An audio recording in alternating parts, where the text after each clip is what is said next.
Ladies, gentlemen, am I often forgotten, but certainly not by me, Combat Triangles. Welcome to the channel and welcome to another guide. In today's guide, we're going to be talking about Hybrid DPS. What is it, why do we do it, and why is it good at some bosses? Before we get into this video, I'm just going to shout out my community Discord real quick, link in the description below. And there's also links to my other social media platforms as well, so feel free to check those out. Anyways, without further ado, let's go ahead and get into this guide. So, what is Hybrid DPS? Well, in short, there are 3 combat styles, and simply put, you are using 2 of them, put together in one to take advantages of both combat styles. So you could be doing mage melee, mage range, or range melee. Those are really the 3 combos because there aren't any more combat styles to add in, and each of them is going to have their pros and cons depending on what the current meta is, what ability cooldowns are doing and whatnot. There's a little bit of detail to that as well. Now you might be thinking to yourself, why would I bring a second combat style to a boss encounter? Being that style camp is probably the most common style of combat in this game, and there are several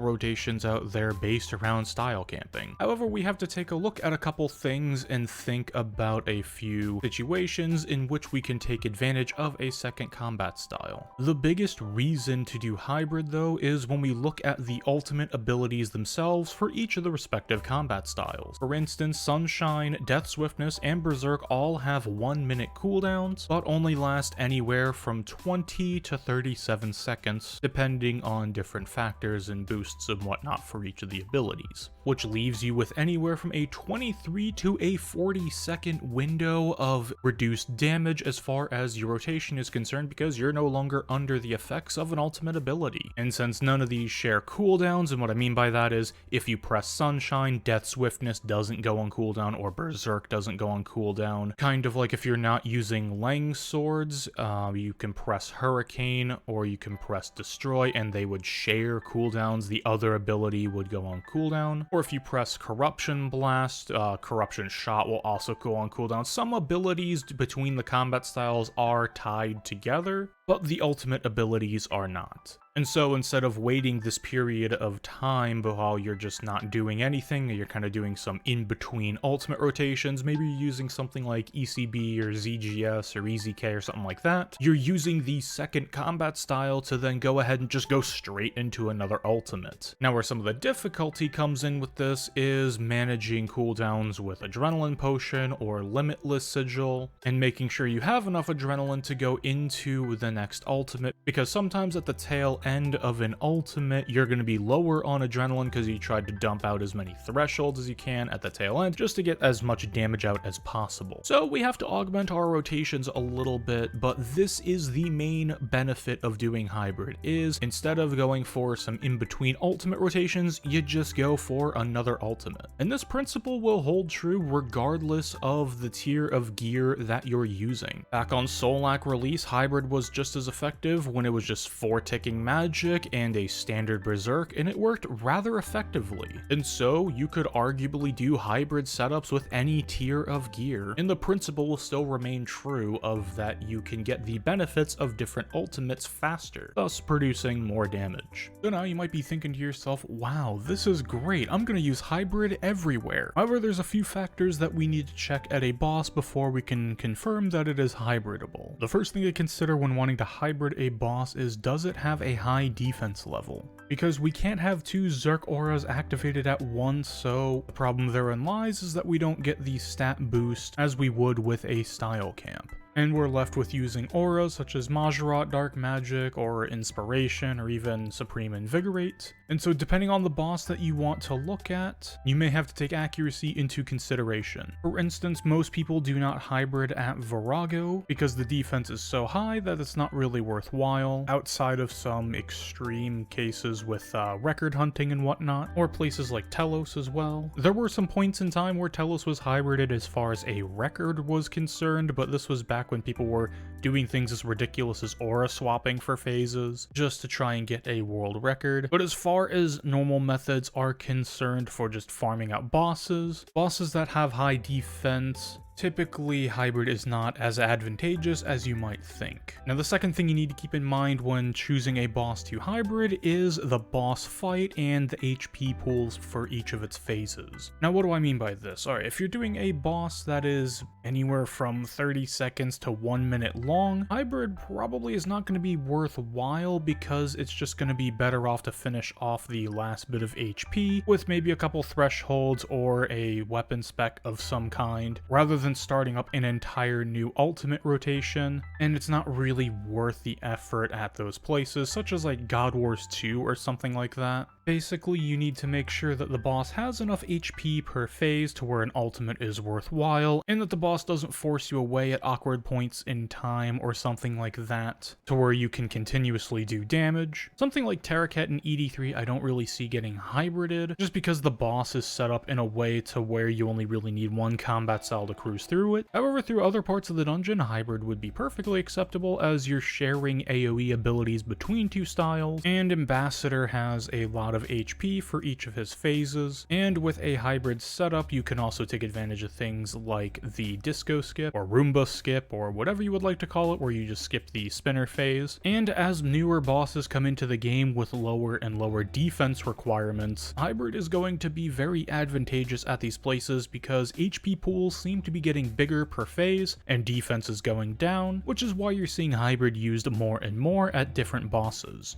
Now just quickly off the top of my head, the places I typically use hybrid at are Carapat, Glacor, Solak. The elite dungeons I used to do hybrid a lot and then swapped over to Style Camp, but recently I have gone back and tried some hybrid setups and they are extremely fun. I have not tried any sort of hybrid setup at Zuck yet, and I don't really think it's necessary there, other than maybe for going for a fast time and having another ultimate there for when Zuck spawns if you go very quickly on Haraken. Raksha is another example of a boss that I've started to hybrid recently, and I find that one very much enjoyable. Now you might think that Raksha has pretty high defense, and you would be right. However, Raksha has a very high affinity for range, being that you can be off aura and I believe still using full arrows and you'll still get pretty much permanent accuracy, just because of the way the different defenses are for Raksha specifically. And it seems every day that a hybrid setup is sort of being made for every single boss in game at this point, so it is definitely a nice skill set to have. Now the last consideration, and probably the most important, is will you be able to survive on such a cramped inventory space? Because with a Style Camp, you obviously have more room for food to bring since there's not as many switches in your inventory, and when you hybrid you have to bring not only the second combat style, any supporting EOFs or other switches for that combat style, and so your inventory can get pretty cramped pretty quickly. So being on top of things like soul split flicking, managing defensives and a defensive rotation in the background, and overall survivability are very much important when considering to use hybrid at a place or not. So we've gone over what hybrid is and when you should and should not use hybrid, kind of the rules for it, and earlier I did mention that we're going to have to change our ultimate rotations just a little bit to better suit transferring over to the other combat style and getting off of that ultimate as well. So in no particular order, I'll just kind of go through the changes that I have done to my rotations and let y'all pick and choose what works for you and use it as just a singular data point to help you figure out what works for your rotation. If I'm doing anything with magic as far as a hybrid setup is concerned, the tendency to spam ABS with FSOA is very high, and especially on the tail end of a Sunshine, some of us really like to dump out that last FSOA spec after a wild magic and 2-hit is fixed. However, what I typically do in a hybrid situation is push off tendrils for as long as possible and have that on the tail end of the Sunshine rotation, and then use my wild magic as fix, hope they crit, and then go into a G-Conk afterwards, and then do whatever basic abilities I need or whatever prep I need to do for the next combat style. And that's typically what I've done, is just end Sunshine on a wild magic as fix, using tendrils very late into my Sunshine. Now paying attention to your buffs and your sun timer is going to be important when doing hybrid, as you don't want to have 7 seconds on your Sunshine left and be caught at 30%. So just playing with your rotation and making sure you're ending on pretty high adrenaline. Anywhere 80 plus is usually going to be fine. Now these suggestions are not assuming that you're doing things like late Meteor and Nami. That's something I'll be getting to a little bit later in the advanced tactics for hybrid, but generally speaking, ending your ultimate somewhere between 80 to 100% is usually ideal. With Death Swiftness swiftness, especially if you're doing some type of crit setup with range. It's very tempting to go for that last minute debo to get as much damage out in the death swift as possible. However, the same theory applies here in that it is not exactly a good idea to dump out 60 plus adrenaline when you're trying to get into another ultimate. Because with hybrid, time is of the essence, and the faster you can get into your next ultimate, the better. So that is just something to keep in mind. Usually I will end a death swift with probably the second snapshot, and then if I have rapid fire, I might use it if I still have a little bit of a crit buff going. Or sometimes I even just end it early with a Gricko and maybe a couple of basics to help build up a little more, just to get into my next ultimate rotation. And like the other two combat styles, the same thing applies to melee. I'm trying not to get off any last second D longswords or DDS specs or D claws or anything like that. Usually just making sure I get the right number of thresholds off is what I usually shoot for. So if you're using vestments, 2 hurricanes, maybe 2 destroys, an overpower, and an assault, and just following kind of standard DPS principles inside of the ultimate, but being mindful of your adren usage and trying to keep high adrenaline for the end of your ultimate.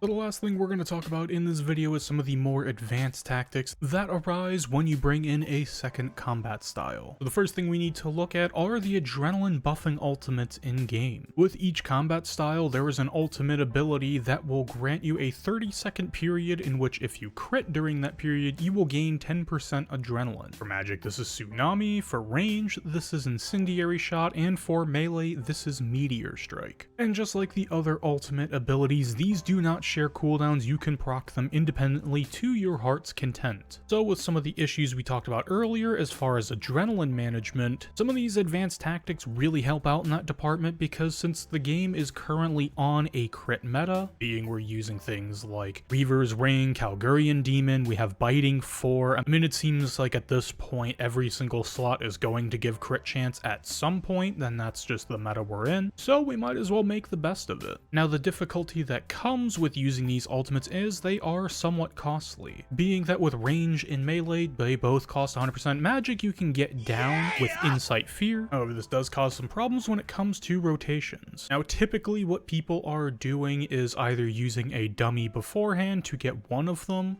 or if they're starting with magic or range, just go ahead and use the ultimate anyways. Like with magic, it's self-contained inside of its ultimate rotation, so it doesn't really matter too much. And then the most common situation, magic melee, which you can find at most high-end Solak teams, what they're doing is after their berserk rotation is hitting Meteor Strike. Now specifically for magic melee, some people will bring a Hydrix Gricko swap, usually like an ECB or maybe the tier 85 crossbow. I think it's the Werven crossbow, and use that to, after Meteor Strike, gain a lot of adrenaline very quickly, because Hydrix procs are pretty good and Gricko is 7 hits, and you're usually going to get a couple crits from that anyways, and then that allows you to immediately go into a Sunshine afterwards, and you don't have to immediately use Tsunami because you already have the crit buff from melee. And this kind of allows you to get into a format of doing late ultimates inside of the ultimate rotation or just after it in melee's case, and you basically end up on this cycle of just having infinite adrenaline pretty much everywhere. The strat is basically known as late meteor, late Nami. Just basically take whichever ultimate it is, and then you put it later in the rotation than typically where you would use it. Now, if you're using magic range hybrid, which honestly I don't see too many people using outside of like some Carapac records, or if it's just me who is just doing some meme content and having fun with it, the nice thing about this setup is that if you don't want to do a late ultimate strat with Incendiary or Tsunami, both of them are pretty much self-contained within their ultimate. Being that Tsunami